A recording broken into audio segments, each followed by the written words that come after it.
Hello, I'm Oliver Colling, and this is my 70s TV childhood.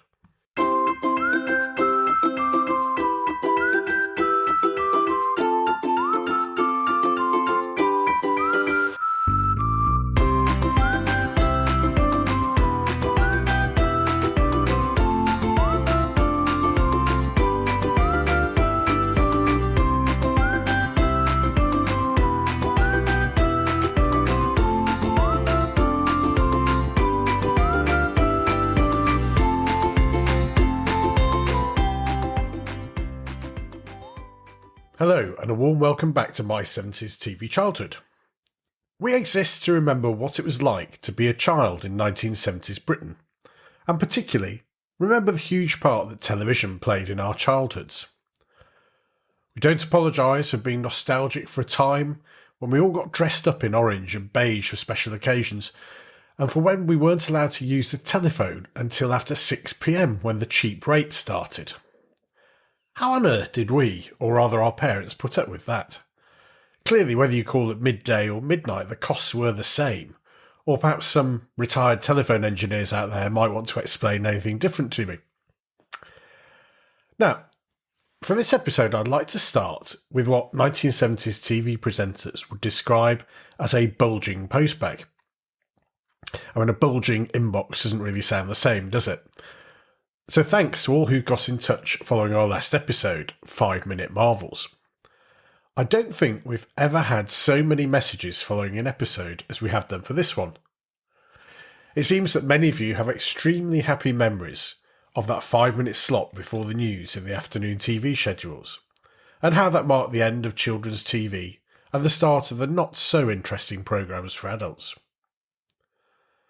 There are too many messages to pick them all up. But amongst others, Ian, Patrick and Josie were delighted to hear about their love of Hector's House. Far too many of you to mention loved the Magic Roundabout. And several of our correspondents still seem to swear by the fact that Captain Pugwash was full of sexual innuendo. Look, all of you, it wasn't. I think there's a bit of false memory syndrome going on here.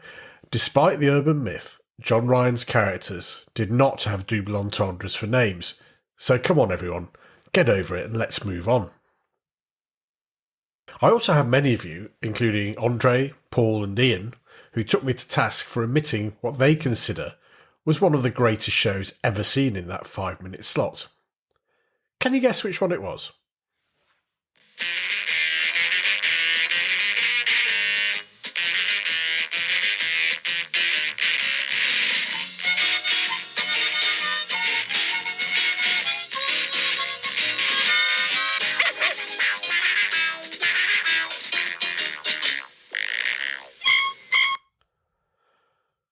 Roobarb, or Rhubarb and Custard as it was popularly known, is one of those shows that remains as vividly remembered today as it was on its debut in 1974. I think it's fair to say there had been nothing quite like it before. Director Bob Godfrey used a fairly blunt technique of drawing, which looked like it had been done in felt-tip markers, and where everything wobbled all the time like a big jelly on a plate. The main characters in the show were Rhubarb, a big yellowy-green hyperactive dog, and Custard, a purple, rather stereotypically lazy cat. Although like many things on TV at that time, I didn't actually know they were green and purple, as I watched in black and white. It was only years later that I realised that the whole of Rhubarb's world was drawn in vivid colours. But that didn't spoil the enjoyment, as every episode was quite mad, with Rhubarb getting crazy ideas and roping in Custard and the other animals, mainly rather characterful birds, to help him with his madcap schemes. All of this was narrated in breathless, enthusiastic style by Richard Briers, who gave wonderful character to both of the main protagonists. One of the great features of the show was its slightly bizarre episode titles, such as When Rhubarb Was Being Bored, Then Not Being Bored.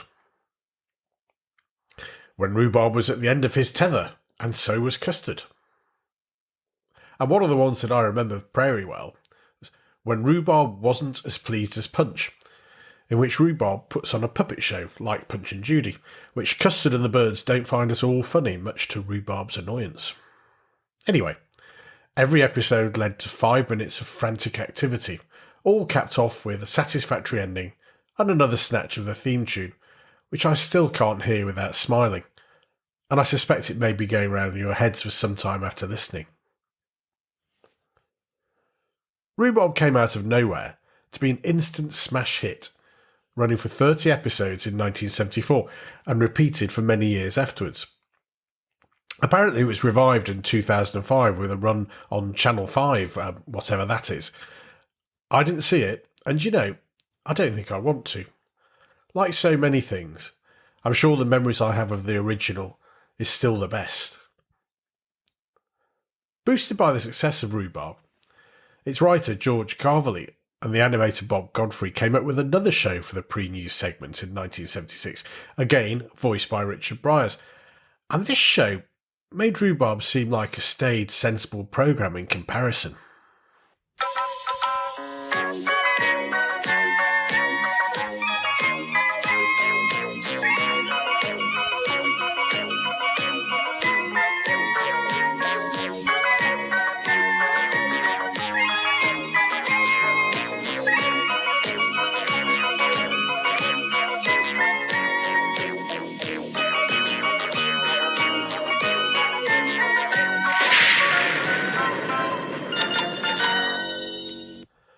A number of you have mentioned Noah and Nellie in your messages after the last episode, and even now, 40 odd years after watching it, I still really don't know what it was about.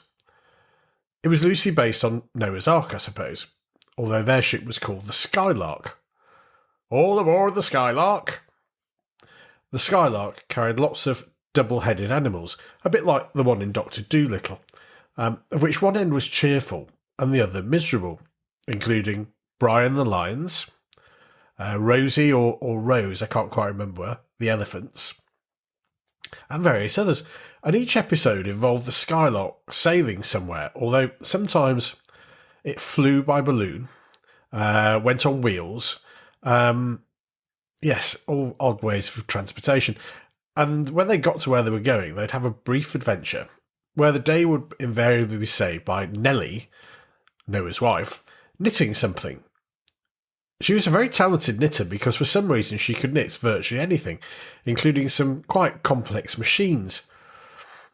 Now, not for the first time, those of you listening who don't remember the show will be thinking I'm making this up, but that is my recollection. A truly odd cartoon series, but one which I remember being intrigued to watch, even if it was quite bonkers. Perhaps this is another example of a show where illicit substances were involved in its creation. It was the 70s after all, and whilst us kids watching wouldn't have had any notion of drugs, some of the creators might well have. Perhaps that's why it hasn't been repeated on television since 1980. Which leads me on to Rick Jones, who has recently died aged 84. Rick, who I'm sure you will all remember from Play School and from Fingerbobs, told an interview with The Sun in 2012 that during his time with the BBC, marijuana was like cornflakes. Now, as regular listeners will know, I've long suspected that much of the output of the BBC's children's productions at this time were drug-influenced, and Jones's words seem to confirm this.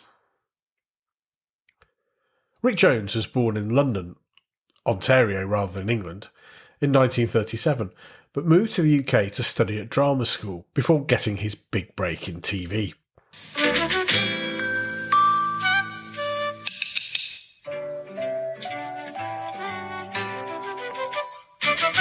Here's a house. Here's a door. Windows 1, 2, 3, 4. Ready to knock? Turn the lock. Play school.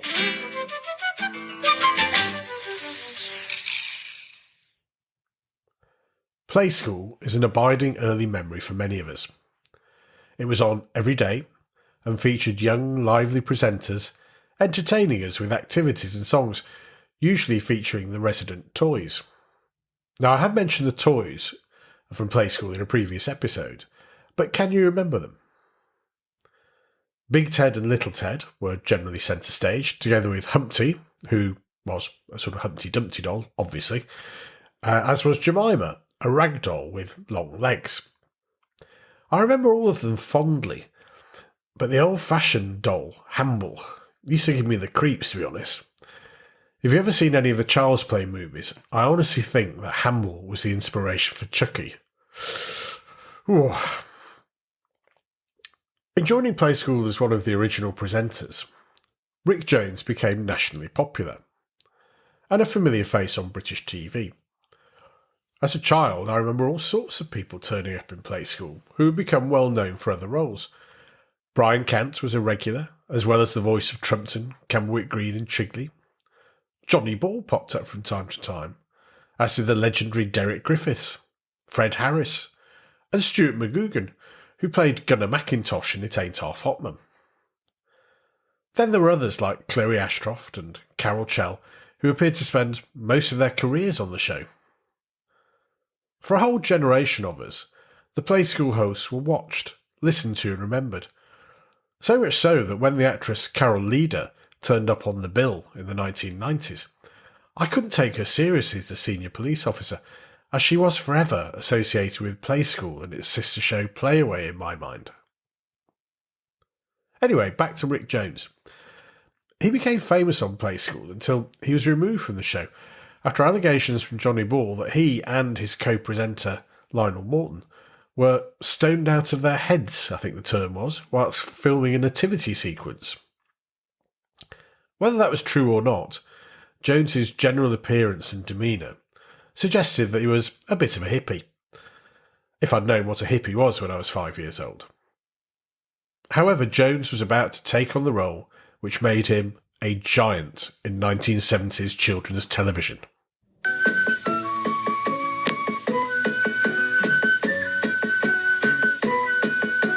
Fingerbobs. Yoffy lifts a finger, and a mouse is there.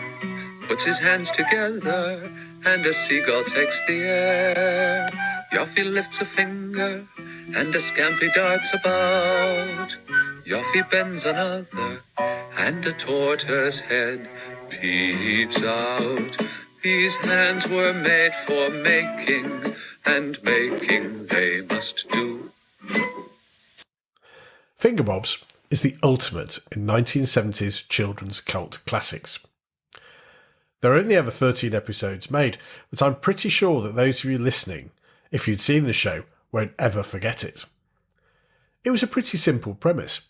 Jones sat behind a desk and created a number of characters using his fingers. Chief of the gang was Fingermouse, who had his own rather catchy theme tune. Fingermouse, Fingermouse, they never stop to think a mouse. The always on the brink a mouse. Fingermouse, that's me. I am the mouse called Fingermouse, the mouse with guts and verve. I get past cats so easily with my famous body swerve. Fingermouse, Fingermouse, I'm a sort of wonder mouse. A hit, a miss, a blundermouse. Fingermouse, that's me. He was joined by Flash, a tortoise.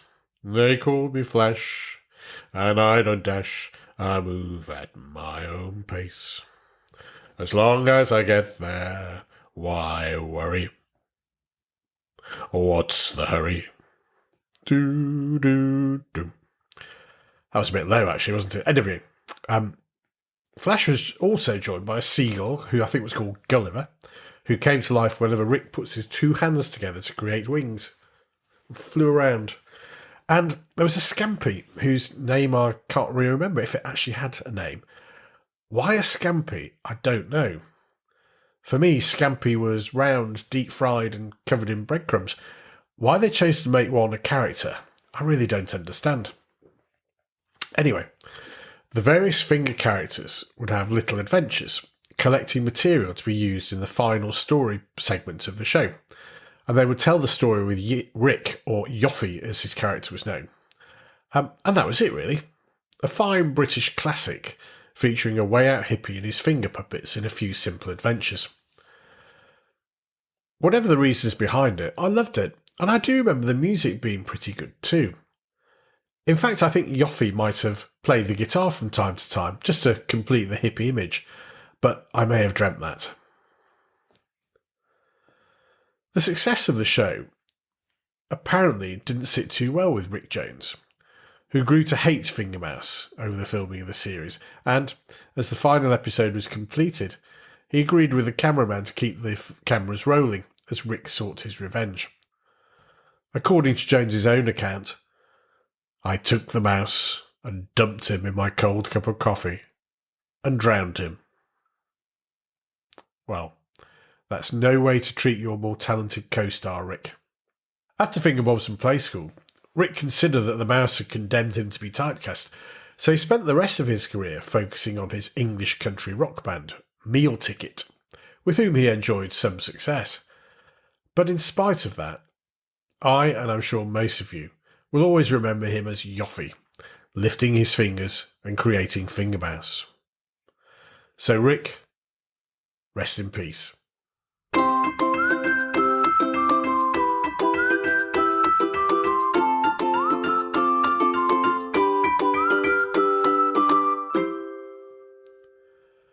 Am I alone in finding Hamble on Play School quite scary? And what are your memories of Rick Jones and the other Play School presenters? Let me know at www.my70stvchildhood.com. Tweet at 70stvchildhood. Leave a comment on our Facebook page at 70stvchildhood. Or email me, Oliver at my70stvchildhood.com. Well, that's almost it for this episode.